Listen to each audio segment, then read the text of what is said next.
కాంగ్రెస్ ప్రభుత్వానికి అరెస్ట్ చేసిన శ్రద్ధ ప్రభుత్వ ఉద్యోగాలు వేయడానికి లేదన్న. షాడిస్ట్ సీఎం అని అనుకుంటున్నాడు అంటే అతనే అనుకుంటుండు, పైగా ఎవరు అనుకోలేరు నేను ఒక షాడిస్ట్ ని అని. నిరుద్యోగులు రోడ్ల మీద ఏ రోజు వస్తారో ఆ రోజు నీ గవర్నమెంట్ ఉండదని కూడా హెచ్చరిస్తున్నాం. నువ్వు 5 సంవత్సరాలు చేయడమే కష్టమాట. నా దగ్గర ఒక రూపాయి లేదంటావు, ఇంకా గాంధీ ప్రభుత్వానికి 1000 కోట్లు ఇస్తా అంటావు. ఏడుకెళ్ళి ఇస్తావు నువ్వు? ఇప్పుడు కూడా అంటున్నాం గాంధీ విగ్రహం ఎందుకన్నా ఇన్ని ఇల్లులు కూర్చోబెట్టి మీరు ఇవ్వలేనప్పుడు హామీలు ఎందుకు ఇచ్చిర్రు? దొంగ హామీలు. నువ్వు ఇచ్చిన హామీలే దొంగ హామీలు. మేము పట్టుకొని ఇంట్లో మా దొంగలు లెక్క మేము దొంగలు అయినాం అన్న. మా ఇంట్లో మేము దొంగలు అయినాం. ఇప్పుడు వరకు రైతు బంధు రాలే అని నాకు ఫోన్ చేసి తిడుతు, నువ్వు కదా ఓట్లు వేపించినావు అని అంటా ఉంటే ఏం ఇబ్బంది పడుతున్నా చెప్పుకోలేకపోతున్నాం అన్న.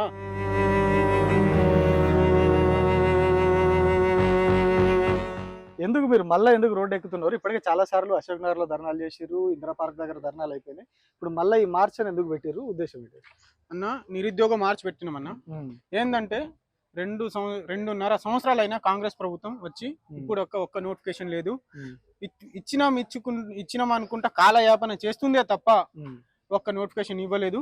ఇప్పుడు దానికి అనుకూలంగానే మేము నిరుద్యోగ మార్చ్ పెట్టినామన్నా. ఎక్కడ పోయినా సీఎం రేవంత్ రెడ్డి గారు కానీ, టీపీసీసీ చైర్మన్ మన మహేష్ కుమార్ గౌడ్ గాని అందరు అంటూ ఉన్నారు ఏంటంటే మేము 70,000 ఉద్యోగాలు ఇచ్చినామని అంటున్నారు. కానీ ఎక్కడ ఇచ్చిర్రు మేము అడుగుతున్నాం కదా. శ్వేతపత్రమైన రిలీజ్ చేయి కదా ఒకసారి. నువ్వు రిలీజ్ చేసి చూపెట్టు మాకు. దాంట్లో కరెక్ట్ గా లెక్క పెడితే 12,000 ఉద్యోగాలు తప్ప ఒక్క ఉద్యోగాలు కూడా ఎక్కువ లేవన్నా. మీరు మరి 12,000 అంటారు, 70,000 ఉద్యోగాలు ఇచ్చినామని కేరళలో ప్రచారం చేస్తారు, పేపర్లో యాడ్లు కూడా ఇస్తున్నారు. అదే అన్న, కేరళలో ప్రచారం చేస్తున్నా. అదే తరంగా చూసుకుంటే రాహుల్ గాంధీ బీహార్ లో యాడ్ చేస్తుండ్రు. మీకు తెలుసా అన్న? రాహుల్ గాంధీ ఢిల్లీ నుంచి పోయి ఆడ గల్లీలో కూర్చొని డప్పలు కొడితే నువ్వేమో తెలంగాణ నుంచి పోయి ఆడ కేరళలో డప్పలు కొడుతున్నావు. ఇది ఇంతవరకు మాకు ఒక ఉద్యోగాలు లేవు అని నీకు తెలుసు అయినా నువ్వు అక్కడి వరకు పోవడం ఏంది? ఇదే 10 సంవత్సరాలు బ్యాక్ తీసుకుంటే బీఆర్ఎస్ హయాంలో నాందేడ్ పోయి గాని మన సీఎం కేసీఆర్ గారు అప్పుడు నాందేడ్ పోయి ఇదే చెప్పిరు అందరికి. ఇప్పుడు ఫామ్ హౌస్ లో కూర్చున్నారు. నువ్వు అదే నీకు ఎక్కువైంది, మతి మరుపు ఎక్కువైపోతూ చెప్తున్నావా లేదా ఏం అర్థమైతే అయితలేదు. కానీ నువ్వు ఒక్క నోటిఫికేషన్ ఇవ్వలేదని అందరికి తెలుసు, అయినా నువ్వు పోయి చెప్తున్నావు. అంత సిగ్గుచేటు అంటే మన సీఎం రేవంత్ రెడ్డికి ఎంత ఘోరమైన పరిస్థితుల్లో నిరుద్యోగులు ఉన్నా కూడా పట్టించుకోవడం అనేది లేదు అని. అంటే షాడిస్ట్ సీఎం అని అనుకుంటున్నాడు అంటే అతనే అనుకుంటుండు, పైగా ఎవరు అనుకోలేరు నేను ఒక షాడిస్ట్ ని అని. మరి ఇంత షాడిస్ట్ ఉంటే 30 లక్షల జనాభా ఉంది తెలంగాణలో నిరుద్యోగ జనాభా. వాళ్ళ మనసులో నువ్వు షాడిస్ట్ అని తెలిస్తే రేపు రోడ్ల మీదకి వస్తారు. అచ్చుకునేంత వరకు నువ్వు తెచ్చుకోవద్దు అని అంటా ఉన్నామన్నా. ఒకటే, నిరుద్యోగులు రోడ్ల మీద ఏ రోజు వస్తారో ఆ రోజు నీ గవర్నమెంట్ ఉండదని కూడా హెచ్చరిస్తున్నాం. నువ్వు అంటున్నావుగా 10 సంవత్సరాలు, నువ్వు 5 సంవత్సరాలు చేయడమే కష్టమాట. అది కూడా కష్టంతోని. నా దగ్గర ఒక రూపాయి లేదంటావు, ఇంకా గాంధీ ప్రభుత్వానికి 1000 కోట్లు ఇస్తా అంటావు. ఏడుకెళ్ళి ఇస్తావు నువ్వు చెప్పు? ఏడుకెళ్ళి ఇస్తావు? మీరేమనుకుంటారు? ఎక్కడికి వెళ్ళి ఇస్తారని అనుకుంటారు? మా సొమ్ము ఒకరిది, సోకులు ఒకరిది అనుకుంటా గవర్నమెంట్ పాలిస్తా ఉంది. ఇప్పుడు కూడా అంటున్నాం గాంధీ విగ్రహం ఎందుకన్నా ఇన్ని ఇల్లులు కూర్చోబెట్టి? ఎందుకు అసలు గాంధీ విగ్రహం కట్టాల్సిన అవసరం ఏమొచ్చింది నీకు? ఇల్లులు ఒక్కడిని నువ్వు ఇల్లు కూల్చేసి ఒక విగ్రహం పెడతా అంటున్నావు. ఒక బతుకుని రోడ్ మీద పెడుతున్నావు. ఆల్రెడీ అక్కడ తెస్తుంది. ఒక స్టాచ్యూ పెట్టాలని ఒక మంచి ఇక్కడ ట్యాంక్ బండ్ మీద ఎక్కడైనా స్టాచ్యూ పెడితే అయిపోద్ది కదా, అక్కడే పెట్టాలని రూల్ ఉందా? ఇంత నీకు అవసరమా అసలు? పక్కడు ఇబ్బంది పడతా ఉంటే నువ్వేమో ఆనందపడతా ఉన్నావు. ఎంత ఘోరమైన పరిస్థితి అది అంటే అందరికి తెలుస్తుంది. తెలంగాణ ప్రజల్లో అందరికీ తెలుస్తుంది. బీఆర్ఎస్ ఇట్లనే చేసి 10 సంవత్సరాలు కాలయాపన చేసిందనే మీకు తీసుకొస్తే మీరు ఇంకా 5 సంవత్సరాలు, దాన్ని 15 సంవత్సరాలు అయిపోయింది మాకు. ఇప్పుడు వాళ్ళ అసెంబ్లీ వేదిక చెప్పారు, మేము ఇవ్వలేము, అందరికి ప్రభుత్వ ఉద్యోగాలు అంటే కష్టము, ప్రైవేట్ రంగంలో ఉద్యోగాలు చూసుకోవాలని చెప్పారు. మరి మీరు ఎందుకు ప్రైవేట్ వైపు వెళ్లకుండా ఇంకా వాళ్ళు చెప్పినాక కూడా మీరు ఎందుకు ఉద్యోగాలు మీరు ఇవ్వలేనప్పుడు హామీలు ఎందుకు ఇచ్చిర్రు? దొంగ హామీలు. మేము అదే అడుగుతున్నాం కదన్నా. మీరు ఇవ్వలేరు సరే, ఆ దొంగ హామీలు ఎందుకు మీకు? మీరు ఇచ్చిన హామీలు ఒక్కటైనా నెరవేర్చిరా? 2,500 రాలే, రైతు బీమా రాలే, రైతు బంధు రాలే, వికాసం రాలే. ఇదే కేరళలో 2,500 ఇచ్చిన ఎక్కడ ఇచ్చిర్రు అన్న చూపెట్టు. కరెక్ట్ గా మన ఆర్టీసీలో మన ఇవి కూడా కరెక్ట్ గా నడుస్తలేవు. నా ఫ్రీ బస్సు కూడా సరిగా లేదు. ఇబ్బంది పడతా ఉన్నారు అందరూ, అది వాళ్ళకి తెలుసు. అయినా దాన్ని కాలయాపన చేసుకుంటా మేము వాళ్ళు అనుకుంటుర్రేమో 2 సంవత్సరాలు ముంగట ఇస్తే మాకు ఇంకా ఓట్లేసి మాకు గెలిపిస్తారని. ఇదే అంటున్నాం సీఎం రేవంత్ రెడ్డికి. ఇది మాత్రం పక్క నీకు మాత్రం తీసుకొచ్చే పరిస్థితి లేదు, తీసుకో రాము కూడా అని అంటా ఉన్నాం. ఇప్పుడు మా మీద నువ్వు గొంతు నొక్కిపోయినావు కదా మీద. ఇప్పుడు అంటున్నారు కానీ సరిగ్గా ఎలక్షన్ కు 1 ఏడాది ముందు నోటిఫికేషన్లు ఇస్తాడు, మీరు అందరూ ఆ ఎగ్జామ్ లో వాటిలో బిజీగా ఉంటారు, ఎలక్షన్ అయిపోతుంది, అప్పుడు మీరు ఏం చేయగలుగుతారు? తెలుసు కదన్న మాకు, మేమే ఉన్నాం కదా మా ఇంట్లో పోయి. ఉద్యోగాలు రావాలంటే మేము మా 30 లక్షల జనాభానే కదా ప్రచారం చేసి. నువ్వు రాలే బయట, నువ్వు ఇచ్చిన హామీలే దొంగ హామీలు మేము పట్టుకొని ఇంట్లో మా దొంగలు లెక్క మేము దొంగలు అయినామన్నా. మా ఇంట్లో మేము ఇప్పుడు మేము దొంగలు అయినాం, ప్రస్తుతం అయింది మేము. నువ్వు దొరవి, నువ్వేమో 150 సార్లు నువ్వు ఢిల్లీకి వెళ్ళి దొర లెక్క కూర్చుంటావు, ఢిల్లీలో కూర్చుంటావు నువ్వు. మేమేమో రోడ్ల మీద కూర్చోవలసిన రోజులు మాకు వచ్చినాయి. నువ్వు ఎక్కడ ఇచ్చినావు? నీ దొంగ హామీలు ఏదైనా నెరవేర్చినావా చెప్పన్నా? మీ ఫ్యామిలీ ఏం చేస్తారు? మా ఫాదర్ అగ్రికల్చర్ అన్న, అదే వ్యవసాయం చేసుకుంటారు. వ్యవసాయం అంతా రైతు బంధు కానీ ఇవన్నీ ఎట్లుండే? ఇప్పుడు వరకు రైతు బంధు రాలే అని నాకు ఫోన్ చేసి తిడుతు, నువ్వు కదా ఓట్లు వేపించినావు అని అంటా ఉంటే ఏం ఇబ్బంది పడుతున్నా చెప్పుకోలేకపోతున్నాం అన్న. మేము ఇక్కడ 5 రూపీస్ ఫుడ్ తింటున్నాం, అక్కడేమో వర్షాలు లేక వాళ్ళు ఇబ్బంది పడుతున్నారు. అదే యూరియా అని గాని రైతు బంధు గాని ఇప్పుడు వరకు గవర్నమెంట్ వచ్చినప్పటి నుంచి ఒకటేసారి రైతు బంధు వచ్చింది.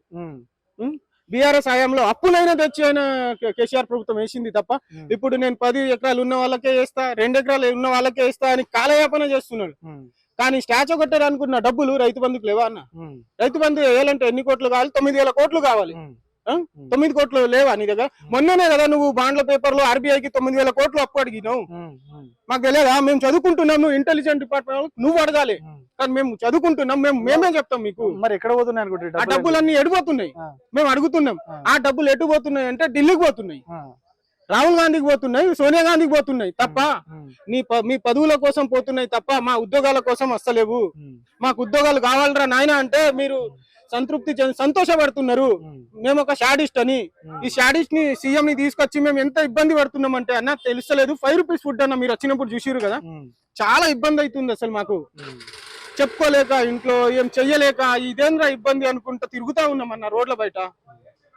అసలు ప్రతిసారి ఇదే మాకు ఉద్యోగాలు కావాలని రోడ్ మీదకి వస్తే అంత ఎందుకన్నా. నిన్ననేమన్నా అర్ధరాత్రి వచ్చి మాకు అరెస్ట్ చేయడం ఏందన్నా? మేమైనా దొంగలమా? మేము దొంగలమా అని అడుగుతున్నా నేను. సీఎం రేవంత్ రెడ్డికి ఒకటే అడుగుతున్నా, మేమేమైనా టెర్రరిస్టులమా? దోపిడీ చేసిన వాళ్ళమా? మేమైనా స్మగ్గర్లమా? ఎందుకు మరి మిమ్మల్ని ఎందుకు అంత నిర్బంధించడం, అంత అర్ధరాత్రి వచ్చి ఎత్తుకొని తీసుకొని వెళ్ళిపోవడం ఎందుకు చేస్తున్నాడు? కాంగ్రెస్ ప్రభుత్వానికి అరెస్ట్ చేసిన శ్రద్ధ ప్రభుత్వ ఉద్యోగాలు వేయడానికి లేదన్న. ఎప్పుడు చూడు వాళ్ళ పదవుల కోసం తప్ప దేనికోసం మాట్లాడలేదు ఈ గవర్నమెంట్. వాళ్ళకే గొడవలు, మళ్ళీ నాకు మంత్రి పదవి రాలే, నీకు మంత్రి పదవి రాలే అని గొడవలు తప్ప ఎప్పుడు చూడు అదే గొడవ తప్ప. ఎప్పుడు చూసినా ఇప్పుడు వరకు గవర్నమెంట్ వచ్చి అన్న 2.5 సంవత్సరాలు అయింది. బీసీ రిజర్వేషన్ అనుకొని కొన్ని రోజులు కాలయాపన చేసిరు. లోకల్ బాడీ ఎలక్షన్లు, సర్పంచ్ ఎలక్షన్ కొన్ని రోజులు కాలయాపన చేసిరు. కొన్నిసార్లు అయితే కృష్ణ జలాలని కాలయాపన చేసిండు. ఇప్పుడు ఎంపీటీసీ జడ్పీటీసీ అనుకుంటా కాలయాపన చేస్తున్నావు. ఇంకెన్ని రోజులు చేస్తావు? మీరు ఇన్ని ఆందోళనలు చేసి ఇన్ని నిరుద్యోగ మార్చులని ధర్నాలని ఇన్ని చేసినా కూడా ఈ 5 ఏళ్ళు పూర్తయ్యే లోపల మీకు ఉద్యోగాలు వస్తాయన్న భరోసా మీకు ఉందా? మాకైతే భరోసా లేదన్న. ఎందుకు భరోసా లేదు అని అంటున్నామంటే అసలు మా విషయం అతని దృష్టికి తీసుకెళ్తలేదు. First of all వెళ్తలేదు.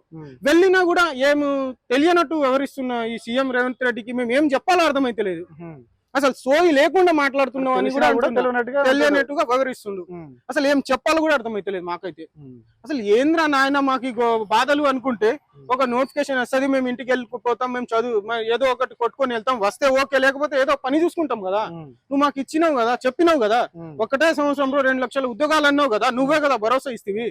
ఇప్పుడు ఏమైంది నీకు? 1 సంవత్సరంలో కదా 5 ఏళ్ళ అని చెప్పి పిసిసి చీఫ్ చెప్పింది.